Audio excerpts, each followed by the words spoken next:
आज से तकरीबन 10-15 साल पहले की बात करें तो भारतीय सेना को सबमरीन से लेकर फाइटर जेट्स, हेलीकॉप्टर्स, टैंक्स यानी जिस भी हथियार की जरूरत पड़ती थी सबसे पहले रशिया के पास जाया जाता था। 80 से 90% चांसेस होते थे कि रशिया के साथ डिफेंस डील फाइनलाइज हो जाएगी। बाकी अगर किसी कारणवश ये डील साइन नहीं हो पाती या रशिया द्वारा ऑफर्ड वेपन भारत की जियोग्राफिकल लोकेशंस पर खरे नहीं उतरते, तब जाकर फिर उनको या तो रशिया के अलावा किसी और देश से खरीदने पर विचार किया जाता था या फिर रशिया की मदद से उनमें कुछ चेंजेस करके भारत में मैन्युफैक्चर करने के बारे में सोचा जाता था। लेकिन पिछले 10 सालों में ये ट्रेंड पूरी तरह बदल गया है और भारतीय सेना के लिए उसकी रिक्वायरमेंट्स के अकॉर्डिंग बेस्ट इन क्लास हथियार खरीदे जा रहे हैं, फिर वो चाहे इजराइल से खरीदने पड़े, फ्रांस या फिर अमेरिका से। अमेरिका की बात करें तो अमेरिका 10 सालों पहले अपने सभी हाईटेक हथियार भारत को बेचने से परहेज करता था, लेकिन आज की डेट में अमेरिका ने अपनी पॉलिसी में मेजर शिफ्ट करके भारत को लगभग सभी हाईटेक हथियार बेचना शुरू कर दिया है। अब इसी तरह की एक डील भारत अमेरिका के साथ पिछले 10-15 सालों से करना चाहता था, लेकिन ये पिछले साल 2020 में जाकर साइन हो पाई थी।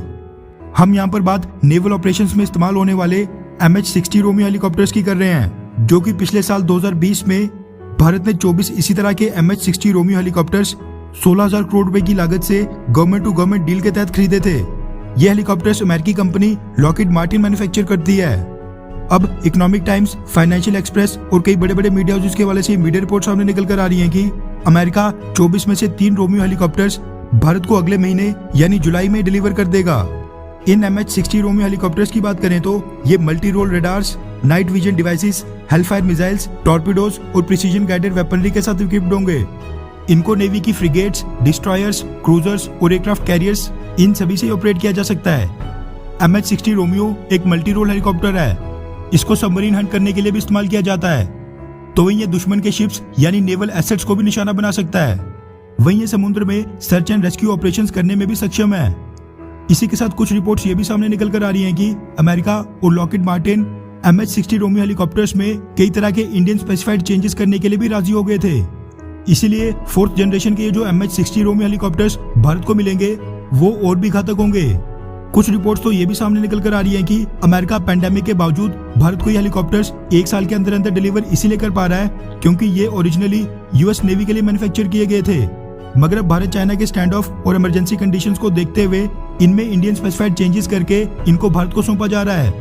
अब इन MH-60 रोमियो हेलीकॉप्टर्स की ट्रेनिंग के लिए अमेरिका ने इंडियन नेवी के कुछ पायलट्स और ग्राउंड क्रू के ग्रुप को ट्रेनिंग के लिए अमेरिका बुलाया था, जो कि इस रोमियो हेलीकॉप्टर के ऑपरेशन से लेकर रख रखाव की ट्रेनिंग लेने वाले हैं। ये टीम अमेरिका में ऑलरेडी पहुंच गई है और वहां पर US नेवी के ऑफिशियल्स इनको ट्रेनिंग भी दे रहे हैं। वैसे आपको बता दूं कि MH रोमियो हेलीकॉप्टर्स अपनी कैटेगरी के बेस्ट इन क्लास माने जाते हैं और पोसीडन P-8I के साथ मिलकर इनकी मदद से सबमरीन हंटिंग और भी ज्यादा प्रिसाइज हो जाती है। दिक्कत बस ये है कि इंडियन नेवी ने इस तरह के 120 से ज्यादा हेलीकॉप्टर्स डिमांड किए थे, लेकिन भारत की डिफेंस एक्विजिशन काउंसिल ने इस तरह के मात्र फाइटर जेट्स के ऑर्डर की तरह ओरिजिनल 120 की डिमांड से बेहद कम मात्र 24 हेलीकॉप्टर्स को ही अप्रूवल दिया। खैर, हथियारों के मामले में आपको कौन सा देश सबसे ज्यादा पसंद है, अमेरिका या फिर रशिया या फिर मेड इन इंडिया? नीचे कमेंट करके अपनी राय जरूर बताएं। अच्छा सुनो, चैनल को सब्सक्राइब करो, उसके बाद घंटी बजा देना ताकि अगली वीडियो आपसे मिस ना हो पाए। Thank you.